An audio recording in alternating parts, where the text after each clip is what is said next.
Hi, this is Ravi తొంగల. రీసెంట్గా కేటీఆర్ ఒక comment చేశారు.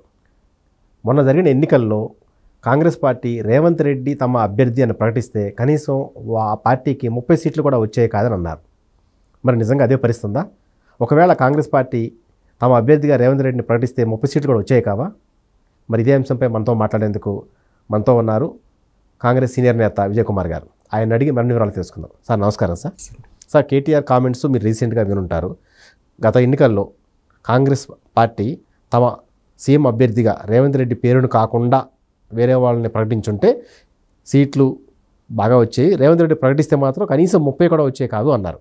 సో ఆ వ్యాఖ్యల వెనకాల అర్థం ఏంటి సార్? అంటే అసలు నిజంగా అలాంటి పరిస్థితి ఉందా? రేవంత్ రెడ్డి కాకుండా కాంగ్రెస్ పార్టీకి ఇప్పుడు 30 సీట్లు వచ్చే పరిస్థితి లేదంటారా? అయితే మీరు ఒక్కటి గమనించాలండి రవి గారు, రేవంత్ రెడ్డి గారి చరిష్మా ఈ రాష్ట్రంలో ఎంత గొప్పగా అద్భుతంగా మెరాకిల్ జరిగిందో మీరు చూశారు సార్. ఇంకోటి ఇక్కడ చిన్న అబ్జెక్షన్. సో ఇప్పుడు మీ పార్టీ వాళ్ళే ఇదే అంశం మీద కేటీఆర్ వాళ్ళు వ్యాఖ్యలు వెనక్కి తీసుకోకపోతే లేదంటే క్షమాపణ చెప్పకపోతే క్రిమినల్ కేసు పెడతామంటున్నారు మీ పార్టీ వాళ్ళు. అయితే నేనేమంటున్నా, సరే అది ఏదైనా వాళ్ళు అన్పార్లమెంట్ ఏదైనా మాట్లాడున్నా, రాజ్యాంగబద్ధంగా ఏదైనా మాట్లాడుంటే ఆయన మీద చర్య తీసుకోవడంలో తప్పు లేదని నేను భావిస్తున్నాను. ఓకే, నేనేమంటున్నా అంటే ముఖ్యమంత్రి గారు రేవంత్ రెడ్డి గారి చరిష్మా ఈ రాష్ట్రంలో అద్భుతంగా పనిచేసింది. నిజంగా గిట్లా ఆ రోజు రేవంత్ రెడ్డి గారి పేరు గిట్లా అనౌన్స్ చేస్తే 100 సీట్లు వచ్చేది. ఈరోజు నేను చెప్తున్నా, దంకా బజాంచి చెప్తున్నా బీఆర్ఎస్ వాళ్ళకు. అంటే ఆయన ఒక ఎదుగుదల, ఆయన మాట్లాడే విధానము, ప్రజలకు చేస్తున్న, ఇప్పుడు ఆయన ముఖ్యమంత్రిగా ఎప్పుడైతే ఎన్నుకోబడ్డాడో ప్రమాణ స్వీకారం చేశాడో ఆ రోజు నుంచి కూడా నిర్వీర్యంగా పనిచేస్తున్నాడు ఆయన ప్రజల గురించి.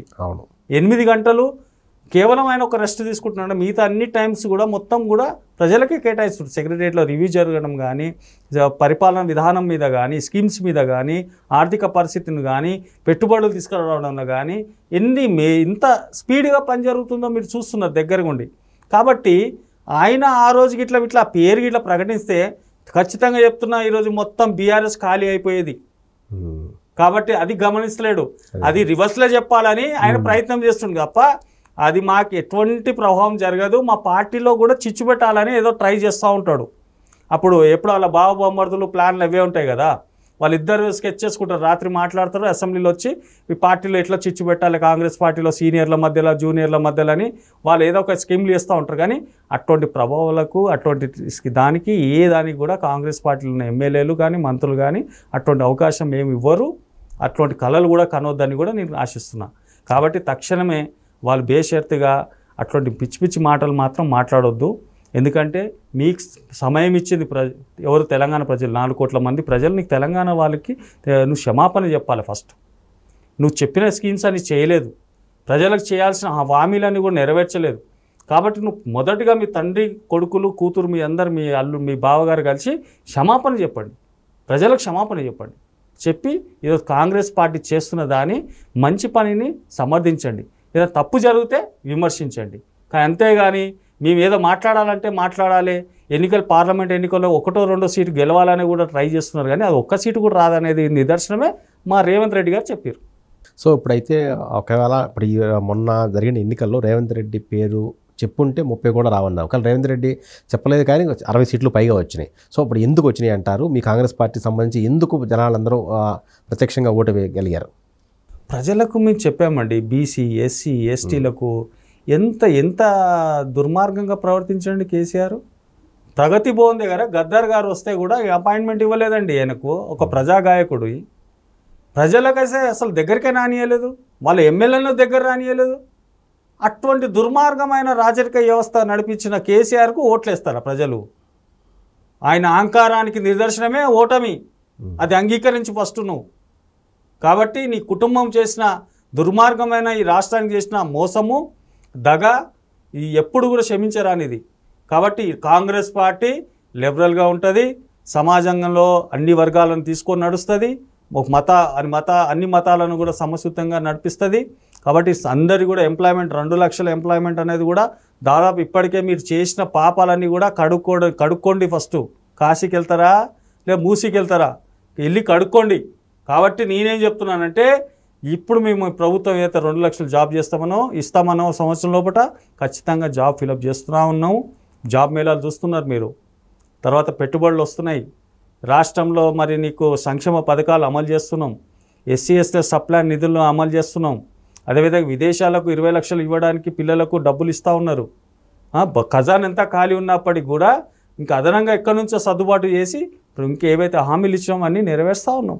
కాబట్టి దీన్ని అర్థం చేసుకోకుండా పదే పదే మీ యొక్క పనిబాటుగా ఏదో మాట్లాడాలంటే మాట్లాడాలి, విమర్శించాలంటే విమర్శించాలనే విధంగా వస్తే మాత్రం రేపు మీకు తగిన గుణపాఠము పార్లమెంట్ ఎన్నికల్లో జరుగుతుంది, పరాభవం జరుగుతుంది, ఒక్క సీటు కూడా మీకు రాదు.